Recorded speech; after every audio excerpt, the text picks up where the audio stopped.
Joining me now for reaction, Michael Szanto, a researcher in international studies at the University of Miami. In London, very late, Raheem Kassam, former chief of staff to Brexit leader Nigel Farage. And with me here in studio, Waleed Phares, Fox News national security and foreign affairs analyst. Waleed, there's a lot to unpack here, but the criticism of Trump today was so overwrought, so over the top, so unhinged. It's like it's seamlessly dovetailing from the unhinged criticism of Brett Kavanaugh 2 days ago. We move from topic to topic with more overheated rhetoric. How is Donald Trump cozying up to Russia by saying, let's strengthen the military alliance of NATO? Absolutely, by also ordering a deployment in the Baltic states, by increasing the sanctions on Russia, by making sure that Iran is not going to get our dollars to buy what? Weapons from Russia. Is that being cozying to Russia? I don't think so. Raheem, I want to go to you. This is what President Obama and President Bush both said about the need for each member nation to pay his fair share. Let's listen. The majority of allies are still not hitting that 2% mark. Everybody's got to step up and everybody's got to do better. Building a strong NATO alliance also requires a strong European defense capability. So at this summit, I will encourage our European partners to increase their defense investments to support both NATO and EU operations. Okay, so Raheem, they just, they said these things, and then nothing ever happened. Donald Trump noticed that, and he said, no more Mr. Nice Guy. This has got to get done. Now he's upping it to 4%, which sent everyone into paroxysms of outrage today. Raheem, how are we seeing it from Britain tonight? Well, how do you get to 2%? You obviously go to 4% first. That's a basic negotiating tactic. Anybody who knows how to haggle will tell you to do that. But isn't it interesting that you have pleading Obama there and you have encouraging words from President Bush, and now you actually have a president who recognizes that there is a significant discrepancy, not just a fiscal discrepancy, but a moral discrepancy going on within NATO that fundamentally needs addressing.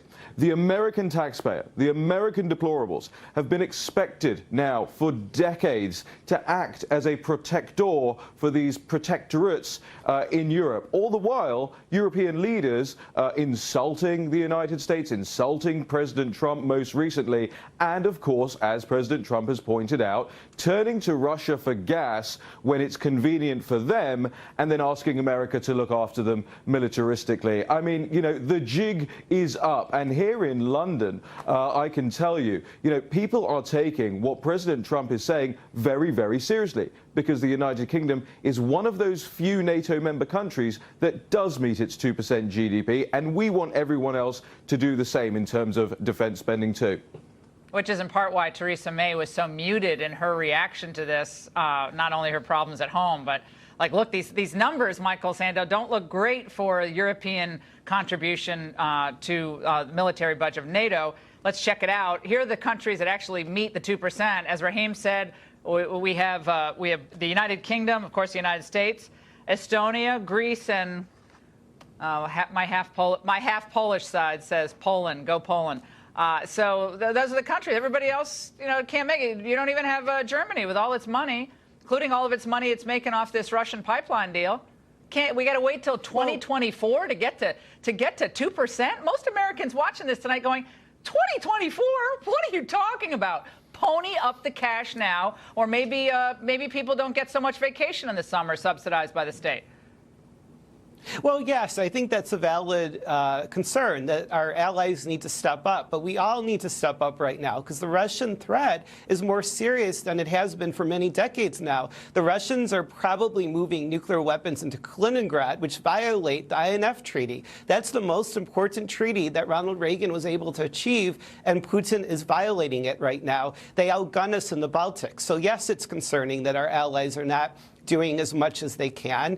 But we also have to recognize that President Reagan and President George H.W. Bush heralded the end of the Cold War, and we don't want it to all fall apart on us. So we need to push our allies, yes, but NATO is the most powerful alliance in history, and we need to show Putin a resolved.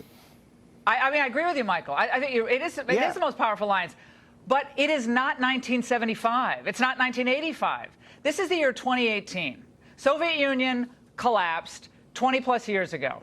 We're now dealing with a new dynamic. We're $20 trillion in debt. Europe's making buku cash, especially Germany, because of this sweetheart energy deal. This has been a source of consternation for the Eastern European allies of ours, too, for many years. They went ahead with it anyway in the spring, which I think was a slap in the face to America and to our allies, Poland, Estonia, the list goes on. They're not in favor of this pipeline. Notice that. They're right on the front lines. They don't want this pipeline. That is entirely true. But we also need to remember that we've been dealing with terrorists and insurgents. So the U.S. and our European allies have been largely focused in on insurgents and terrorists. And people need to understand that the Russian military has been focused in on defeating NATO. And the studies show if they attack Estonia, we do not have the forces in place. And the world's largest nuclear arsenal is Russia and not the United States. And we have to be careful with the finger pointing. Yes, Germany needs to spend more, but that doesn't change that there is a real Russian threat. Okay, then they better start acting like it.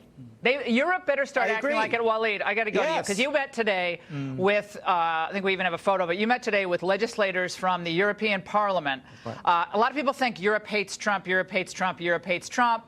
You found something different in your conversations today. What'd you find? Absolutely. After 3 days of meetings between members of the European Parliament, members of the U.S. Congress, the myth that the so-called opposition media, mainstream media here, is presenting that everybody's united against President Trump is simply inaccurate.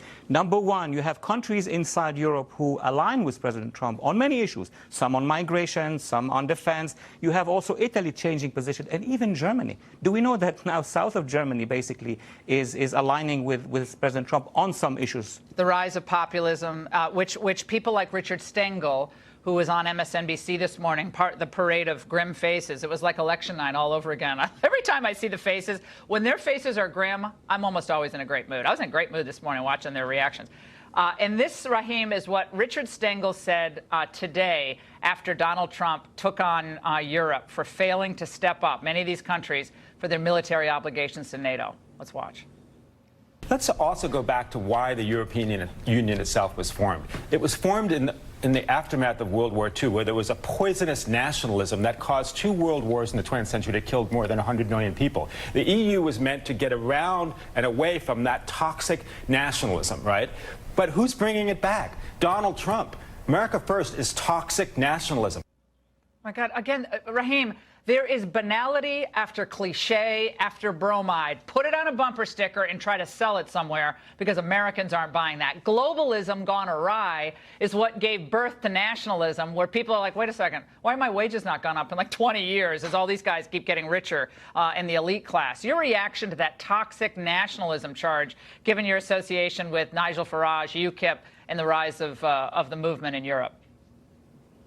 Yeah, absolutely. I mean, we've been doing this for years now, and whether you want to call it nationism or nationalism, some people call it populism or whatever. You know, you can put the word toxic in front of any word or phrase, and suddenly it's an incredibly bad thing. But actually, what nationalism is to the peoples across Europe, in Hungary, in Austria, in Italy, in the United Kingdom with our Brexit vote, what it represents was actually, you know, we don't want our jobs sent abroad anymore. We'd quite like to manufacture things for ourselves. We'd quite like to control our own borders. What it is a return to the status quo. It's a return to normality, not this sort of globalism on acid that we've become accustomed to. And I'm so glad that you have a president that sort of reflects a lot of those things. You know, you've got the lowest levels of black unemployment, you know, the lowest levels of Hispanic unemployment in decades. Does that chap want to call that toxic? Maybe he should call that toxic. Explain that to the minority communities across America. And the same thing is happening across Europe. Laura. Yeah, wages are going up. Italy's waking up. Austria has woken up. Poland. I think you're going to go down the list and you're going to see more European countries saying, wait a second, it's worked out for Germany, okay, but a lot of these policies haven't worked out for our working class. A fascinating conversation, all of you. Great different insights, and we really appreciate it.